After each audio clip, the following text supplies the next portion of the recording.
Sobrang daming hipon naman nga ang niluto ko dito sa aking dream kitchen. Gamit nga itong higanti ko nga na sandok. At samahan nyo nga kami pumunta sa liblib na isla para nga ipamigay itong mga niluto ko.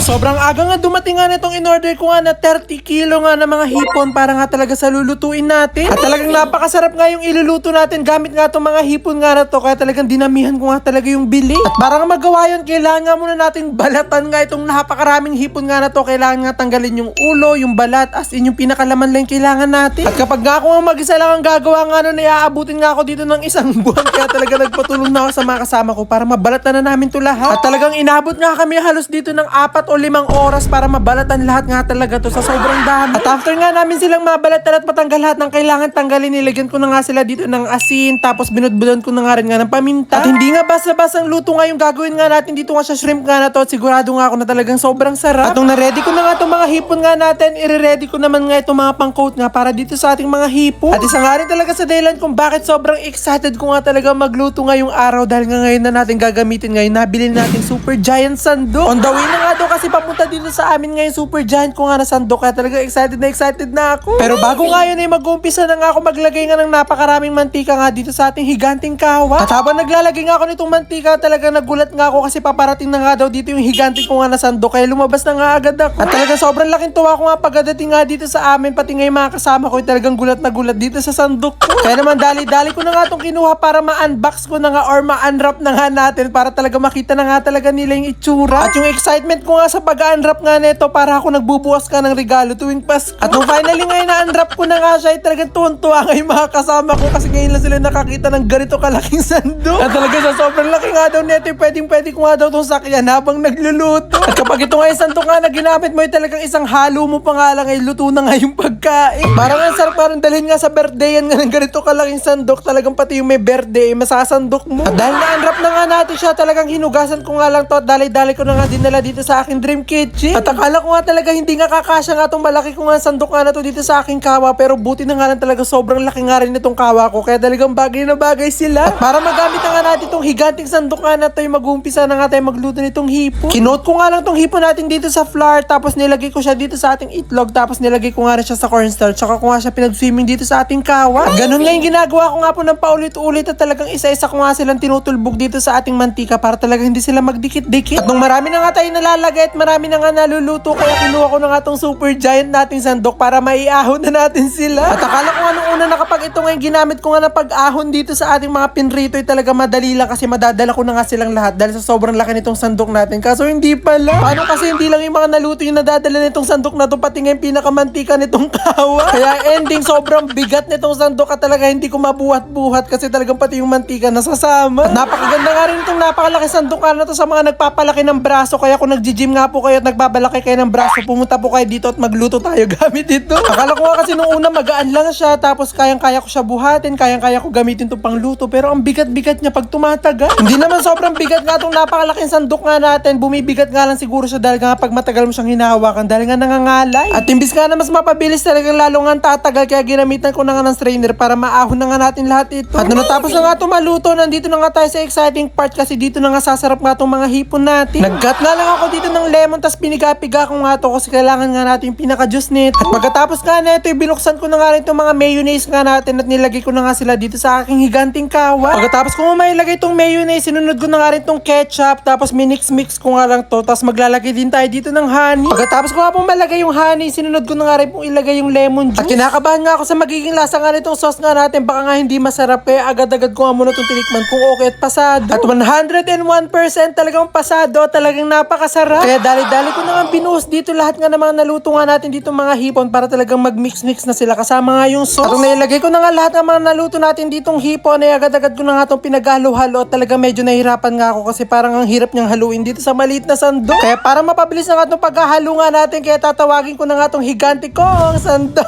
At dahil nga malaki sandok na nga itong ginamit ko pang halo nga dito, talagang mabilis ko na nga itong nahalo at talagang okay na. At talagang naghalo nga lang ako dito gamit itong malaki sandok na to, parang naubusan na nga ako ng 3 taon na energy. At syempre, bago nga natin ibalot itong mga naluto natin, titikman ko muna kung pasado itong ating finished product. At talagang nagulat nga ako sa lasa niya kasi sobrang familiar niya nga dun sa nakain ko sa Korea na parang chicken siya na bilog tapos may coated siya na parang sauce. Parang ganito yun. At dahil luto na nga to, kaya agad-agad ko na nga itong sinandok at talagang bigat na ako dito. Hindi ko nga siya mabuhat. At kaya nga talaga siya bumigat kasi yung pinakakalahati nga ng mga naluto ko ay talagang nasandok ko na agad. At kung okay na nga, dali-dali ko na nga nilagay dito itong mga Tupperware nga natin na paglalagyan natin itong mga niluto ko. At talagang sobrang nga nakakatuwa kasi kakaiba na naman ngayong pagkain na naluto ko dito sa akin Dream Kitchen na ipamimigay natin. Yun nga po kasi talaga yung goal ko, kaya po talaga ako nagpagawa ng Dream Kitchen. Bukod nga po sa makapagluto ng napakaraming pagkain ay makapagluto nga rin po ng mga kakaiba na minsan or hindi pa po nila natitikman na pagkain. At talaga nga po nakakatuwa kasi nagagawa ko po siya kahit papano. At talagang yung mga sinasabi po sa akin ng mga napagbibigyan ko ay talagang tuwan-tuwa sila dahil ang sarap daw ng niluto ko. Tapos ngayon lang daw nila natikman yung gano'n. Talagang nakakataba ng puso. At sana nga po patuloy po tayong i-bless para talaga mapatikim ko po sa kanila lahat pa ng mga masasarap pa na pagkain. Naniniwala nga po kasi ako na kapag ang tao ay nakakain ng masarap ng pagkain ay lalo po siya magpupursige sa buhay. Kasi ganun nga po ako noon kapag nakakain ako ng masarap, talagang lagi kong sinasabi na sana makain ko to araw-araw, sana makain ko to kahit walang okasyon. Kaya mas lalo nga po talaga ako nagpursige para nga talaga matikman ko yung mga masasarap na pagkain kahit nga walang okasyon. At ngayon nga po, tignan nyo, nakakapag-share na tayo ng masasarap na pagkain. At mabalik na nga po tayo dito dahil nga naluto at nabalot na nga po namin lahat. Nagpunta na nga kami dito nga sa gilid nga ng dagat kasi sasakay na nga kami ng bangka. At medyo malayo-layo nga po yung babiyahihin nga namin papunta nga po dun sa liblib na isla nga kung saan nga natin ipamimigay itong mga naluto kong pagkain. At talagang sobrang nga nakakatuwa kasi talagang nakisama nga sa amin yung dagat kasi talagang sobrang kalma ng dagat at hindi nga malalaki yung alon. May mga times nga po kasi na talagang sobrang lalaki nga ng mga alon pero ngayong araw talagang hindi siya malakas kaya talagang safe kami makakarating doon.